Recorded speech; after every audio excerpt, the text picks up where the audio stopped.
गांधी जातीय ग्रामीण निजुक्ति ग्यारंटी योजना जनशुणाणी सामाजिक समीक्षा प्रक्रियार एक अंश जोठे योजना कार्यान्वयन संपर्क में ब्लॉक स्तर में श्रमिक एवं अधिकारी उपस्थित आलोचना कराए। ଏହି ଶୁଣାଣି ଗୁଡ଼ିକ ମନରେଗା ଆଇନ ଦ୍ୱାରା ବାଧ୍ୟତାମୂଳକ ଏବଂ ସ୍ୱଚ୍ଛତା ଏବଂ ଉତ୍ତରଦାୟିତ୍ୱ ପାଇଁ ଗୁରୁତ୍ୱପୂର୍ଣ୍ଣ। ଏହି କ୍ରମରେ ଆଜି ତିହିଡି ବ୍ଲକରେ ନୀଳମଣି ସଭାଗୃହ ପରିସରରେ ତିହିଡି ବ୍ଲକ ଗୋଷ୍ଠୀ ଉନ୍ନୟନ ଅଧିକାରୀ ନିରଞ୍ଜନ ବାରିକଙ୍କ ଅଧ୍ୟକ୍ଷତାରେ ଏନ୍ଆର୍ଇଜିଏସ୍ ଏବଂ ଏନ୍ଏଫ୍ଏସ୍ଏ ରାସନ କାର୍ଡ ଉପରେ ଜନଶୁଣାଣି ଅନୁଷ୍ଠିତ ହୋଇଯାଇଛି। ଶ୍ରୀ ବାରିକ ପ୍ରଦୀପ ପ୍ରଜ୍ୱଳନ ପୂର୍ବକ ଶୁଣାଣି ଶିବିରର ଉଦ୍ଘାଟନ କରିଥିଲେ।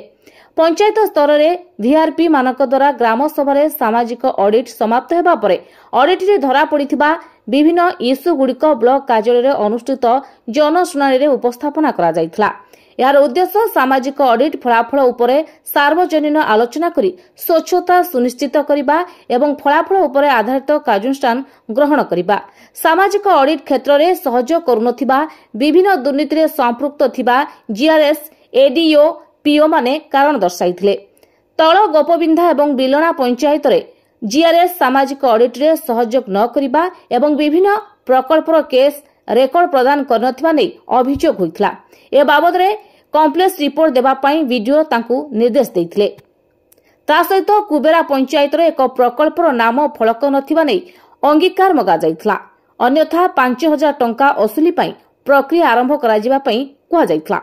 हरिसिंहपुर पंचायत राशन कार्ड प्रदान में अवहेला नहीं एमआई को तागिद करा जायथिला।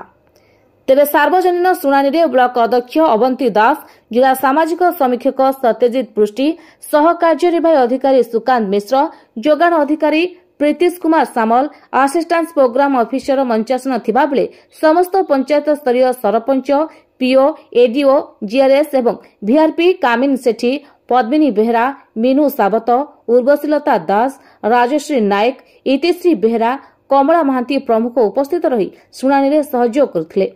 भद्रक जिल्लारू सुब्रजित पाल रिपोर्ट, ओडिशा 24 खबर।